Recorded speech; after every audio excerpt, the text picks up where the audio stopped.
सभी कैंडिडेट्स को मैं एक चीज कहना चाहूंगा दोस्तों कि जब भी आप किसी एग्जाम को टारगेट करते हैं कि ये एग्जाम हमको क्रैक करना है, तो सबसे पहले जो ज़्यादा जरूरी होता है दोस्तों, उस एग्जाम के पैटर्न को समझ लीजिएगा, तभी जाके प्रिपरेशन की शुरुआत करिएगा। ज़्यादातर लोग जब एग्जाम में कॉम्पिटिटिव एग्जाम में असफल होने का मूल जो कारण है दोस्तों वो है कि बिना एग्जाम के पैटर्न को समझे ही वो प्रिपरेशंस में लग जाते हैं। यानी ढेर सारा किताब खरीद कर लाते हैं, कोई इंस्टीट्यूशंस ज्वाइन कर लेते हैं और बस सिर्फ पढ़ना ही उनको लगता है कि इतिहास पढ़ना, झारखंड जीके पढ़ना, मैथ रीजनिंग पढ़ना ही कॉम्पिटिटिव एग्जाम का प्रिपरेशन हो रहा है, जो कि बहुत गलत ट्रैक में होता है दोस्तों। ठीक है, जब भी आप किसी एग्जाम को फोकस करते हैं कि ये एग्जाम हमको तैयारी करना है, तो हमेशा उस एग्जाम के पैटर्न को समझिए।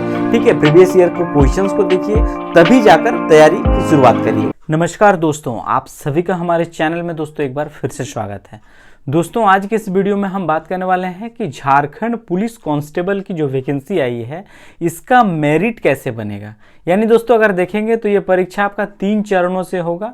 पहले आपका क्या होगा, शारीरिक दक्षता परीक्षण, फिर आपका चिकित्सा जांच यानी मेडिकल टेस्ट होगा, देन आपका लिखित परीक्षा। तो आपका जो फाइनल मेरिट डिसाइड होगा दोस्तों वो किस पर निर्भर करेगा, यानी फाइनली सिलेक्शन जो होगा कैसे होगा और किस में कितना वेटेज दिया जाएगा, उन सारे चीज़ों का मैं इस वीडियो में डिस्कस करूंगा। पूरा वीडियो को जरूर देखिएगा, सारा चीज़ आपका क्लियर हो जाएगा कि आपको किस सेक्शंस में ज़्यादा मेहनत करने की ज़रूरत है और किस में आपको क्या करना चाहिए। इन सभी के बारे में मैं इस वीडियो में डिस्कस करूंगा, वीडियो को कंप्लीट वॉच करिएगा। दोस्तों अगर आप झारखंड पुलिस आरक्षी प्रतियोगिता परीक्षा की बेस्ट तैयारी करना चाहते हैं तो उसके लिए मैं आपको बेस्ट बुक रेकमेंड करूंगा दोस्तों, जो कि है चक्षु पब्लिकेशन का। ये बुक आपके परीक्षा के लेटेस्ट पैटर्न पर ही आधारित है। इस बुक में अगर आप देखेंगे दोस्तों तो आपको सॉल्व पेपर के साथ 2400 से अधिक आपको बहुविकल्पीय प्रश्न प्रैक्टिस करने का एक मौका मिलेगा और साथ ही 15 प्रैक्टिस सेट भी दिया हुआ है। इसमें अगर देखेंगे तो आपका पेपर 1 जो जनजातीय भाषा है और साथ ही आपका जो सामान्य ज्ञान वाला पेपर है, दोनों का बेस्ट तैयारी आप इस बुक से कर सकते हैं। इसमें देख सकते हैं प्रश्न पत्र 1 में क्षेत्रीय जनजातीय भाषा का पेपर दिया हुआ है, आप इसको प्रैक्टिस कर सकते हैं। इसके अलावा जो जीएस वाला पेपर है, सारे चीज़ों का बेस्ट तैयारी दोस्तों आप इस किताब से कर सकते हैं। इस बुक का लिंक दोस्तों डिस्क्रिप्शन में दिया हुआ है, आप चाहे तो वहां से चेकआउट कर सकते हैं। देखिए दोस्तों ये वैकेंसी है झारखंड एसएससी में कांस्टेबल वैकेंसी यानी आरक्षी प्रतियोगिता परीक्षा 2024। ये परीक्षा आपका 2024 में लिया जाएगा। और इसमें अगर देखेंगे तो एग्जाम पैटर्न को मैं पहले डिस्कस कर दूं तो एग्जाम पैटर्न दोस्तों बेसिकली आपका 3 चरणों पे परीक्षा लिया जाएगा। पहला जो होगा वो है आपका शारीरिक दक्षता परीक्षण यानी फिजिकल टेस्ट होगा। फिर जो होगा दोस्तों वो होगा चिकित्सा जांच यानी मेडिकल टेस्ट, एंड देन क्या होगा, रिटन एग्जाम लिखित परीक्षा। फिजिकल जांच में क्या होगा, तो फिजिकल में देखिए पुरुष और महिला चूंकि दोनों के लिए ये वैकेंसीज है, तो पुरुष वर्गों के लिए जो होगा दोस्तों वो 10 किलोमीटर आपको दौड़ना है 60 मिनट में। ठीक है, 10 किलोमीटर रनिंग करेंगे आप, 60 मिनट में आपको पहुंचना है। महिला अभ्यर्थी के लिए 5 किलोमीटर है, 30 मिनट में आपको दौड़ के कंप्लीट करना है। ये हो गया आपका शारीरिक दक्षता। अब आते हैं चिकित्सा जांच में। अगर देखेंगे मेडिकल में, तो मेडिकल में किन किन बातों का ध्यान रखना है। देखिए टेस्ट जो किया जाएगा आपका मुड़ा हुआ घुटना टेस्ट किया जाएगा, धनु आकार के अगर पैर है तो वो देखा जाएगा, समतल पैर फ्लैट जो होता है ठीक है वो चेक किया जाएगा, स्पीच सिरा चेक किया जाएगा, दृष्टि दोष चेक किया जाएगा, कलर ब्लाइंडनेस देखा जाएगा, पर रतौंधी, हाइड्रोसिल, पाइल्स, हेयरिंग, स्ट्रीमिंग जो होता है, ये सारे चीज़ों का दोस्तों चेक किया जाएगा। और ये अगर आप सफल रहते हैं इन जगह पे, यानी फिजिकल भी आप क्लियर कर लिए, मेडिकल भी क्लियर कर लिए, तब आपका क्या होगा, फाइनली आपका रिटन एग्जाम के लिए कॉल आएगा दोस्तों। और रिटन एग्जाम ही आपका मेरिट को डिसाइड करेगा।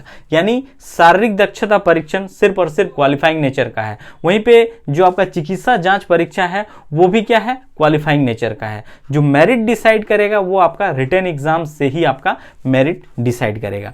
तो लिखित परीक्षा बेसिकली दोस्तों आपका 2 पेपर का परीक्षा होगा, paper 1 and paper 2, 2 he paper का आपका रिटन एग्जाम लिया जाएगा। पेपर 1 अगर देखेंगे तो वो क्षेत्रीय और जनजातीय भाषा का पेपर रहेगा, जिसमें से 15 भाषा रहेगा और उन 15 भाषा में से आप जो चूज करेंगे उसी में बेसिकली आपको परीक्षा लिया जाएगा। पेपर 1 में 100 क्वेश्चंस पूछा जाएगा, 100 क्वेश्चंस रहेगा, समय 2 घंटा का रहेगा। ठीक है, ये रहेगा पेपर 1। तो पेपर 1 दोस्तों जो रहेगा आपका 100 क्वेश्चन, समय 2 घंटा मिलेगा। और पेपर 2 जो रहेगा दोस्तों वो आपका रहेगा क्या, उसमें भी 100 क्वेश्चन पूछा जाएगा, समय इसमें भी आपको 2 ही घंटा मिलेगा। ठीक है, भाग हालांकि इसको 2 भागों में बांटा गया है। भाग 1 जिसमें 50 क्वेश्चन हिंदी भाषा से पूछे जाएंगे, और भाग 2 में देखेंगे 50 क्वेश्चन जो सामान्य ज्ञान और न्यूमेरिकल एबिलिटी से क्वेश्चन पूछा जाएगा। और फाइनली जो आपका मेरिट बनेगा दोस्तों, यानी पेपर 1 और पेपर 2 के मार्क्स को नॉर्मलाइज जो मार्क्स होगा उसको जोड़ा जाएगा, और उसी आधार पर जो कोटिवार यानी कैटेगरी वाइज जो वैकेंसी है रिक्त पदों के अनुसार ही आपका लिस्ट निकाला जाएगा। ठीक है, तो ये रहा। अब देखिए नोट यहाँ पे कुछ चीजों को मैं बता दे रहा हूं जो वेटेज दिया जाएगा। ठीक है, वैसे अगर देखेंगे तो जो पेपर 1 है दोस्तों, इस यहाँ पे ध्यान देने वाला बात है, ये पेपर 1 जो रहेगा इसमें अगर आप देखेंगे तो इसमें जो क्षेत्रीय और जनजातीय भाषा है, ऐसे अगर देखेंगे तो इसमें 30% जो है मिनिमम क्वालिफाइंग मार्क्स को रखा गया है।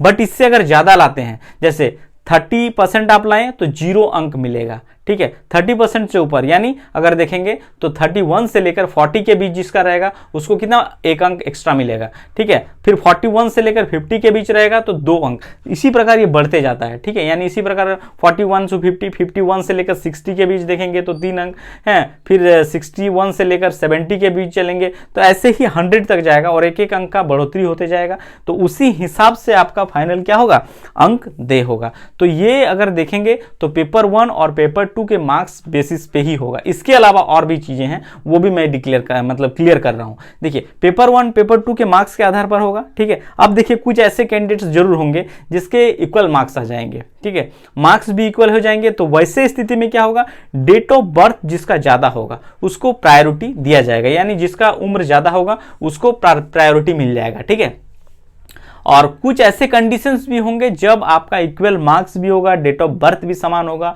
वैसे स्थिति में क्या देखा जाएगा, आपका जो माध्यमिक यानी 10वीं की परीक्षा में जिसका ज्यादा मार्क्स होगा उसको प्रायोरिटी मिल जाएगा, चाहे वो उम्र में बड़े हो या छोटे हो। तो ये चीज भी यहाँ पे क्लियर कर दिए। ठीक है, डेट ऑफ बर्थ के आधार पर और साथ ही 10th के अंक के आधार पर आपका यहाँ पे मेरिट डिसाइड होगा। वैसे स्थिति में जब आपका इक्वल मार्क्स हो जाता है या फिर डेट ऑफ बर्थ भी सेम हो जाता है, वैसे स्थिति में 10th मार्क्स को ही आपको माना गया है। इसके अलावा जो वेटेज मिलेगा, वेटेज देखिए ये मतलब बहुत इंपॉर्टेंट चीज है दोस्तों। देखिए केंद्र या राज्य सरकार द्वारा जो रक्षा शक्ति विश्वविद्यालय से स्नातक अथवा डिप्लोमा डिग्री अगर आपके पास है, यानी अगर देखेंगे ये वैकेंसी 10th बेसिस की वैकेंसीज है, चूंकि कांस्टेबल की वैकेंसीज है। इसके अलावा अगर आपके रक्षा शक्ति विश्वविद्यालय से, केंद्र सरकार हो या राज्य सरकार से, अगर डिप्लोमा या स्नातक में डिग्री कोई आपका डिग्री है आपके पास, तो वहां पे आपको बेनिफिट मिलेगा, उसमें वेटेज दिया जाएगा। उसमें दिया हुआ है कि 4 से 10 अंक जो का वेटेज आपको मिलेगा, जिसमें से देखेंगे जैसे पास क्लास अगर आप हैं तो 4 अंक आपको मिलेंगे। सेकंड क्लास अगर हैं तो 6 अंक। देखिए ये इंपॉर्टेंट है दोस्तों, पास क्लास 4 अंक, सेकंड क्लास 6 अंक। इसके अलावा फर्स्ट क्लास में आते हैं तो 8 अंक, और डिस्टिनेशन के साथ अगर आप पास आउट है तो 10 अंक का आपको बेनिफिट मिल जाएगा। तो सीधे सीधे ये आपके मेरिट को आगे निकल के ले जाएगा, यानी मेरिट डिसाइड कर देगा। इतना मार्क्स कम थोड़ी होता है, 4 अंक 6 अंक, 1-1 अंक में हजारों बच्चे निकल जाते हैं, छट जाते हैं। तो ये तो ऐसे ही आपके लिए ज्यादा वेटेज मिल जाएगा अगर ये डिग्री है आपके पास तो।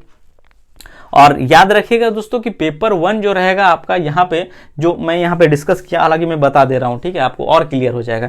ठीक है, जैसे पेपर 1 जो है इसमें क्षेत्रीय भाषा में 30% तो एटलीस्ट लाना है, बट 30% देखिए अगर आप 30% लाते हैं, ये तो क्वालिफाइंग है, इतना लाना ही पड़ेगा, तो एक्स्ट्रा जो होगा आपको 0 अंक मिलेगा।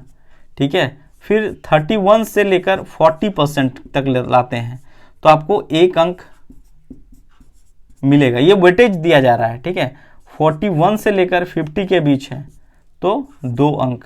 इसी प्रकार 51 से लेकर 60 के बीच है तो 3 अंक। 61 से लेकर 70 के बीच है तो 4 अंक। 71 से लेकर 80 के बीच है तो 5 अंक। फिर 81 से लेकर 90 के बीच है तो 6 अंक, और 91 से लेकर 100 के बीच है तो 7 अंक। तो ये एक्स्ट्रा बेनिफिट है दोस्तों। ये सारा चीज अगर करते हैं तो फाइनली आपका सिलेक्शन आसानी से हो सकता है। ये सारा चीज आपको प्रोसेस क्लियर करना होगा। ठीक है, हालांकि इसका सिलेबस की बात करूं कि क्या पढ़ना है पेपर 1 में, तो इसका मैं अलग अलग वीडियो बना दिया हूं। क्षेत्रीय जनजातीय भाषा से रिलेटेड कौन सा बुक पढ़ना है, खोट्ठा की बात करें, नागपुरी की बात करें, ये ऑलरेडी मैं वीडियो बना चुका हूं। ठीक है, पेपर 2 का बात करें तो पेपर 2 का भी मैं अलग से वीडियो बना दिया हूं, आप जिसमें देख सकते हैं। ठीक है, चैनल में जाके जरूर देख लीजिएगा। हिंदी भाषा में क्या पढ़ना है, और जो भाग 2 है जिसमें अगर देखेंगे तो सामान्य ज्ञान और न्यूमेरिकल एबिलिटी में जो क्वेश्चन पूछा जाएगा वो किस टाइप के होंगे, वो सारा चीज मैं ऑलरेडी बता चुका हूं, बना दिया हूं वीडियो, जरूर वॉच करिएगा। और ये वीडियो और ये जानकारी दोस्तों आप सभी को अच्छा लगा हो तो चैनल को जरूर सब्सक्राइब, लाइक और शेयर जरूर करिएगा। Thank you.